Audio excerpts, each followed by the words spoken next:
Всем привет, мои дорогие, вы на канале Сладкий Мастер. Готовлю постный шоколадный торт брауни в кокосе, который не содержит в себе молочные продукты и яйца, а потому отлично подходит для тех, кто не употребляет продукты животного происхождения. Кокосовый крем по данному рецепту получается очень нежный и вкусный и идеально сочетается с насыщенными и очень влажными кубиками шоколадного бисквита. Торт готовится очень просто, быстро и не займет много времени на приготовление. Большой плюс торта в том, что бисквит не содержит глютен и идеально подходит для тех, у кого непереносимость глютена. По данному рецепту для крема я использую кокосовый крем-порошок. Это натуральная жирная мякоть, изъятая из кокоса и предназначенная для приготовления тортов, десертов, мороженого, коктейлей или смути. В муку добавляю сахарную пудру, какао, соль и соду. Перемешиваю сухие ингредиенты ручным венчиком. Добавляю воду и растительное масло. Перемешиваю сначала ручным венчиком, затем, как тесто загусело, домешиваю массу деревянной лопаткой. После того, как все ингредиенты вмешались, добавляю уксус. Вымешиваю тесто еще 2 минуты. Чтобы получить такой насыщенный шоколадный цвет теста, используйте алкализованный какао.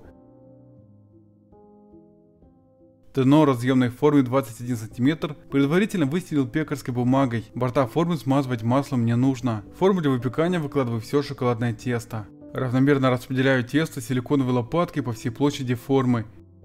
Убираю форму с тестом в разогретую до 160 градусов духовку на 50 минут. После выпекания бисквит простоял при комнатной температуре 30 минут. Отделяю шоколадный бисквит от формы с помощью ножа. Открепляю съемное кольцо от формы. Извлекаю дно формы из-под бисквита. Переворачиваю шоколадный бисквит на решетку. Снимаю пекарскую бумагу. Для приготовления крема в сотейник с сахаром добавляю агар-агар и недолго перемешиваю. Добавляю воду и включаю огонь. Как только вода закипела, начинаю активно мешать сироп в течение 3 минут. Друзья, во время работы с агар-агаром вымешивайте сироп согласно рекомендациям производителя, указанные на упаковке. Если рекомендации отсутствуют, вымешивайте сироп 2-3 минуты сначала на закипание. Спустя 3 минуты снимаю сотейник с огня. Вливаю горячий сироп в порошок кокосового крема. Перемешиваю массу, чтобы не осталось ни единой крупинки, а получилась однородная консистенция.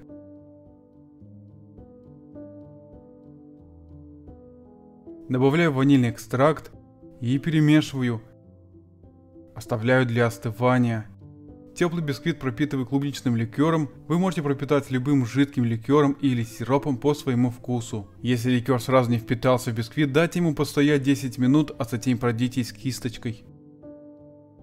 Через каждые 10 минут рекомендую помешивать кокосовый мусс. Кокосовый мусс простоял 50 минут и остыл до теплого состояния. В разъемное кольцо 23 см с натянутой пищевой пленкой в качестве дна выливаю весь кокосовый мусс. Шоколадный бисквит разрезаю острым ножом на полоски без использования измерительных приборов.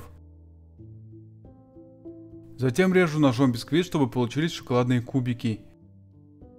В произвольном виде распределяю шоколадные кубики по кокосовому крему. Друзья, буду очень благодарен, если поставите лайк на это видео, тогда я буду знать, что постные и веганские рецепты вам нравятся.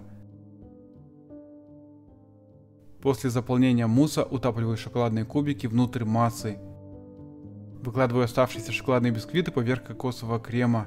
Утапливаю все шоколадные кубики, чтобы кокосовый мусс полностью покрыл шоколадные бисквиты. Убираю форму с тортом в холодильник минимум на 8 часов, чтобы начинка хорошо напиталась и стала стабильная. Торт простоял в холодильнике 12 часов и хорошо напитался. Открепляю пищевую пленку от кольца. Снимаю кольцо, извлекаю пищевую ленту, переворачиваю торт на сервировочную тарелку. Окончательно отделяю пищевую пленку от торта. После торт брауни в кокосе получился с ярким вкусом шоколадно-кокосового десерта, а сочетание кокосового крема с насыщенным шоколадным бисквитом отлично гармонирует в этом десерте. Шоколадный бисквит в виде кубиков очень напоминает оригинальный шоколадный брауни. Торт также можно подавать в виде десерта в креманках или в бокале. Спасибо, мои дорогие, за вашу подписку, лайки и комментарии, тем самым вы продвигаете канал.